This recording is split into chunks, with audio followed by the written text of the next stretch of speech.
Hey, welcome everybody. This is Atle Schekkeland, President of the Digital Value Institute. I'm joined today by one of my big mentors, I would say, Thornton, futurist educator, advisor, also the co-founder of the Digital Value Institute. So thank you for joining us, Thornton. Great to be here with you, Atle. Thank you. So you work with a lot of the leading CIOs across the world, and these interesting times and dangerous time with COVID-19, what are their concerns? What are they asking you? What's top of the mind of the leading CIOs in America? Well, the interesting thing is that a lot of people are looking at this forced separation or this remote work as sort of a semi-moments of leisure. CIOs have never been busier.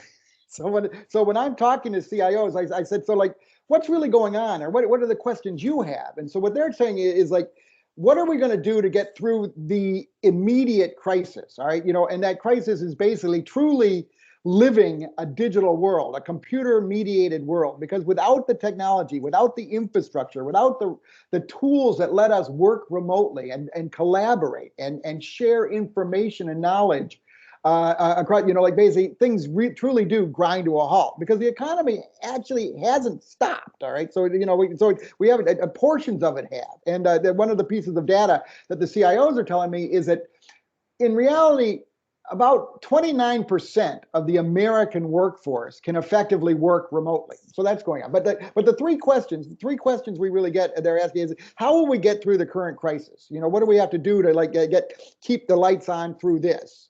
And then will we ever, in the back of their minds, they're saying, will we ever revert to this to the status quo? And I think the answer is no. The wise ones know that that this is a generation defining, and actually it is changing the inflection point of the evolution of our species.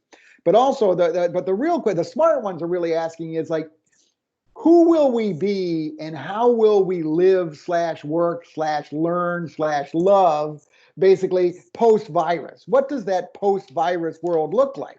And so just to add a little perspective, right? Because these are truly deep thinking CIOs. They say like, Thornton, this is not our first black swan event. And I'm going, well, okay. And remember, the definition of a black swan event is a rare and unexpected event with severe consequences. Well, this was a rare and to many, it was unexpected event, and it does have severe and material consequences, but they have come and gone through history. So the question is like, how did we get through those? Are there lessons from history? It's funny, a futurist is telling you lessons from history. Go figure. So I'm sort of a closet historian, I guess, a bit. But there were a lot. But like, if you look at some of the most recent ones, so the Israeli-Arab war and oil embargo, basically, which is in basically started October 29th, 1973, is that basically that whole thing lasted for 1,475 days. And then the big recent issue we had was the global financial crisis, which people think started around October 9th, 2009.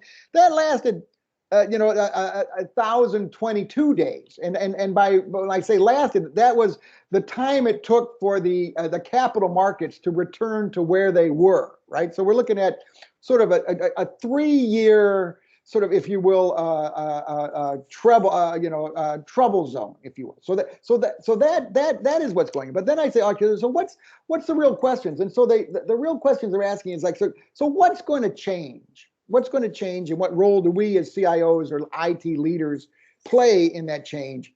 And then one of the questions they ask for, which is very relevant to us, Atle, is what is the future of events? And one of the things is big events, the giant big events, the 3,000 people coming to giant places in Orlando or, or Las Vegas. Those, I think, are going away. And there are those who would actually, people who study exchange of knowledge and effective return on time, say that they really were not the most effective modes of collaboration. But the real effective modes of collaboration, and the ones which are going to be booming, are the small, intimate events. Basically, some 50 or less, where they actually come together and play. And that kind of leads right into our environment, which is basically, so we happen to have one of those events scheduled December 2nd and 3rd. But Thornton, what you're saying there, does it mean that the best bets for CIOs these days is of course, this is fast tracking that move to digital. Work have to happen any place, and people have to be remotely. Even as you said, it's only what is it, 29% you said earlier on, that actually had that ability today. But that needs to be scaled up. But at the same time, there's a space for physical stuff. It could be retail, could be events, and that have to be much more smaller groups and actually planning your business model and your infrastructure to support that. Well, yes, but one of the real interesting things is when I've been talking to people, if they step back, the people with perspective, and perspective becomes critical in these crises because it's so easy to get sort of like messed up a bit. But the perspective is that are we ready? Were they ready? There was a real lack of preparedness. But no, the real perspective is like bad information management got us into this, right? We didn't really know there was a problem until it was too late. But good information management is going to get us out of this. And what that means is that whereas it used to be, and you could go to the store anytime, is that we can actually have a much more efficient economy. It's just like, it's sort of like, way back in the 70s, you didn't even have to aim to go to Europe. If you were basically in Boston and you wanted to go to Europe, you had like 92 choices on any given day. Now you're gonna have to choose. So like, if you want to go shopping, yes, you can go shopping in a safe moment, but you're going to have to make a reservation. And you're going to have to and so you're good. But the nice thing is the store will be ready for you. And then you can actually automate some of that. So the nice thing is you're not going to have lots of people in the aisles, but you're going to have the people who have chosen to be there, and you're going to have a totally personalized experience. So I actually see this down the road when we get through this, you're going to have amazing retail experiences. Supported by omni-channel, digital in all the different ways. But exactly. All to whatever makes the most sense depending on the purpose. Well, no, so think the Ritz-Carlton, right? Basically, or the St. Regis or Four Seasons, basically that type of valet service comes to all retail. Versus, because the problem now is that you've got all these people. I mean, the picture, the iconic picture of this crisis, the pre-crisis is basically 1,000 large Americans in pickup trucks, all with giant carts heading for Costco. versus.